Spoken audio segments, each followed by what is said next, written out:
दुनिया की तारीख हादसात और कुदरती आफात से भरी पड़ी है।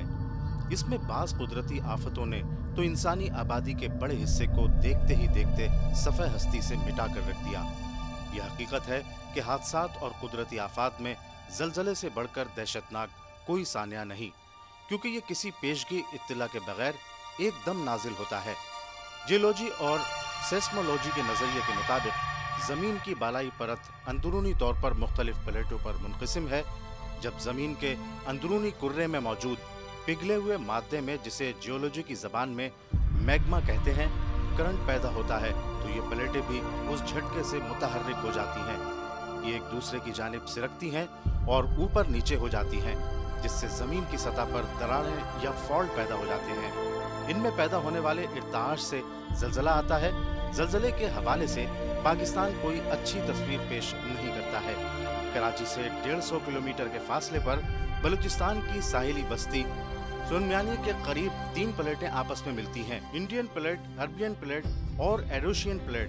ये प्लेटें पूरे पाकिस्तान में फैली हुई हैं। कराची से थोड़ा सा मगरिब की जानिब 3 प्लेट्स हैं जो मिलती हैं, जिसमें एक इंडियन प्लेट है, दूसरा यूरो-एशियन प्लेट है और तीसरी प्लेट जो कि समंदर में है मौजूद, जो अरेबियन प्लेट कहलाती है।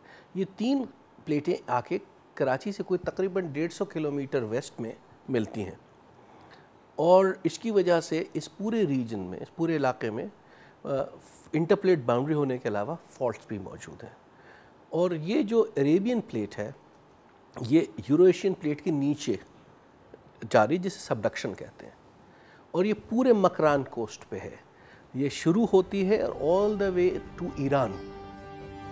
इन प्लेटों की वजह से माजी में भी पाकिस्तान में जलजले आ चुके हैं और मुस्तकबिल में भी आते रहेंगे। 8 अक्टूबर 2005 को पाकिस्तान में क़यामत खेज जलजला आया।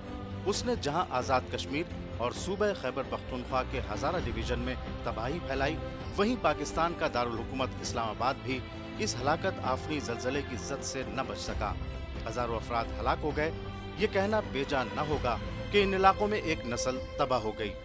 अगर आप मुझे कश्मीर के मेरे ज़ाती एक्सपीरियंस के हवाले से बात करें तो जब मैं वहाँ earthquake after shock data record कर रहा था तो मुझे ये एहसास हुआ कि एक जनरेशन चली गई है जो यंग जनरेशन थी, जो उस वक्त स्कूलों में थी, यूनिवर्सिटियों में थी, हॉस्पिटल्स में थी, डॉक्टर थे। तो मेरी नज़र में एक जनरेशन वॉश आउट हो जाती है। 1935 में बलूचिस्तान के दारुल हुकूमत कोयटा में भी जलजले ने तबाही मचा दी, जबकि 1945 में बलूचिस्तान की साहिली पट्टी पर क़यामत खेज जलजला आया था, जिसमें हज़ारों अफराद जाँ बहक हो गए थे। इसके असरात कराची शहर में भी दिखाई दिए, क्योंकि ये उन प्लेटों के फॉल्ट पर वाक़ है। कराची में एक्टिव फॉल्ट डिफेंस मलीर नदी, लांडी, कोरंगी और गुलिस्तान जौहर में है। इसलिए हर साल शहर के दीगर इलाकों की निस्बत यहाँ जलजले के झटके ज़्यादा महसूस किए जाते हैं। जलजला आया था वो 28 नवंबर 1945 में एक जलजला आया था, जिसकी वजह से एक अच्छी बड़ी सुनामी भी जनरेट हुई थी और उस सुनामी के जनरेट होने की वजह से पसनी शहर बुरी तरह से मुतासर हुआ था और इसके अलावा तमाम इलाका वो भी बुरी तरह से मुतासर हुआ था। उस जलजले की ट्रेमर्स और उसकी जो शिद्दत थी वो यहाँ कराची शहर में भी महसूस की गई। मनोड़ा पे जो लाइट हाउस टावर था उसमें क्रैक्स भी आए। कुछ एक्टिव फॉल्ट हैं मलीर नदी के ऊपर, उसमें लांडी और कोरंगी का एरिया और प्लस अगर आप डिफेंस को भी इंक्लूड करें। कराची समेत बलूचिस्तान की साहिली पट्टी को सुनामी के खतरात लाहक हैं, क्योंकि समंदर में मौजूद अरबियन प्लेट से हर वक्त सुनामी का खतरा मौजूद है, जैसा कि माजी में भी हो चुका है।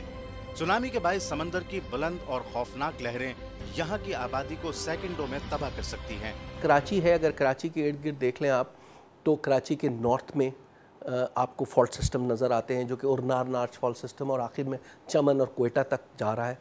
आपको कराची के वेस्ट में बलूचिस्तान की तरफ मुख्तलिफ फॉल्ट्स नज़र आती हैं। इसी तरह कराची के ईस्ट में इंडियन गुजरात के पास, वहाँ पर आपको 3-4 बड़ी मेजर फॉल्ट्स हैं جس کی وجہ سے 2001 کا زلزلہ کراچی میں محسوس بھی ہوا تھا، جو کہ بھوج میں جس کا ایپی سینٹر تھا۔ سندھ میں تھر میں خاصی تباہی بھی ہوئی، حیدرآباد میں بھی ایک بلڈنگ گری ہوگی اگر لوگوں کو یاد ہے، اس میں 2-3 لوگ مرے بھی تھے۔ ان ریکارڈ جو ہے وہ 10 میٹر سے شروع ہوئی ہے، اور آپ ہو سکتا ہے پسنی میں جہاں پروڈیوس ہو یا جیونی میں پروڈیوس ہو ارتھ فیوچر میں، تو وہ 10 میٹر سے کم ہوتی پھر جیسے جیسے ٹریول کرتی جائے گی وہ اپنی ہائٹس لوز کرتی جائے گی۔ تو کراچی میں ہماری کیلکولیشن سے یہ یعنی میگزیمم دنیا کا ریکارڈ ایونٹ آئے گا تو 6 میٹر تک آ سکتی ہے۔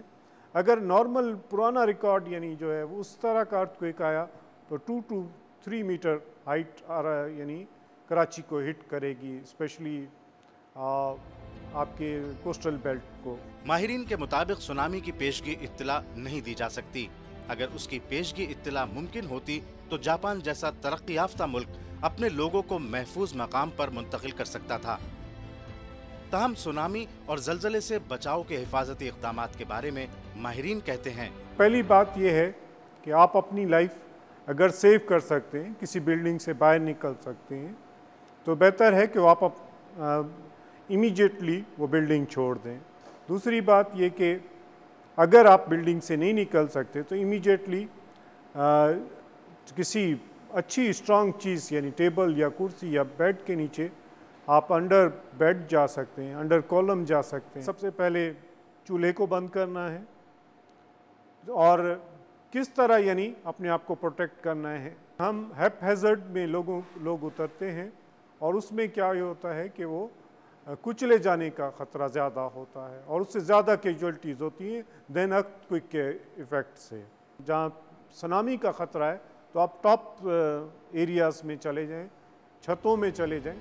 ماہرین ماحولیات سونامی کی خوفناک لہروں سے جانی و مالی نقصانات کو کم کرنے میں ساحلی پٹی پر موجود تیمر کے جنگلات کو ایک قدرتی دیوار قرار دیتے ہیں۔ ان جنگلات میں نہ صرف مچھلی کی افزائش ہوتی ہے بلکہ یہ سمندری کٹاؤ کو بھی روکتے ہیں، لیکن یہ جنگلات بھی لینڈ مافیا کی دست برد سے نہیں بچ سکے، جو بتدریج ان پر قابض ہوتی نظر آ رہی ہے۔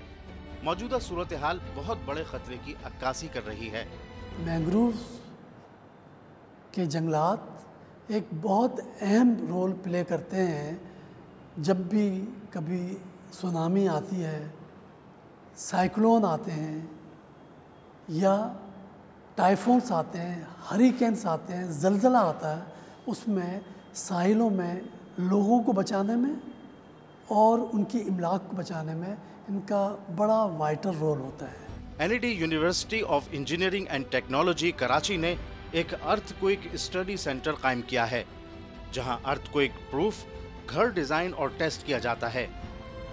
یہاں عمارتوں میں استعمال ہونے والے میٹیریل کی جانچ پڑتال کی جاتی ہے تاکہ زلزلے سے ہونے والے جانی و مالی نقصان کو کم کیا جا سکے۔ اس وقت پاکستان میں واحد چلنے والی ٹیبل ہے جس پہ ٹیسٹ اس وقت ہو سکتے ہیں، تو اس پہ ہم تقریباً 20 ٹن کے کیپیسٹی کا لوڈ اس پہ ڈال کر اس کو ٹیسٹ کر سکتے ہیں، اور اس کی خاصیت یہ ہے کہ اس کے اندر جس قسم کا زلزلہ جو پیچھے آیا ہوا ہے اس کو ہم اپلائی کر کے دیکھ سکتے ہیں کہ اب اس اسٹرکچر کے اندر جو ہے وہ کس قسم کی جو ہے وہ ڈیفارمیشنز آئی ہیں، کس قسم کے نقصانات ہوئے ہیں، تو وہ پورا پروسیس ہم کر سکتے ہیں۔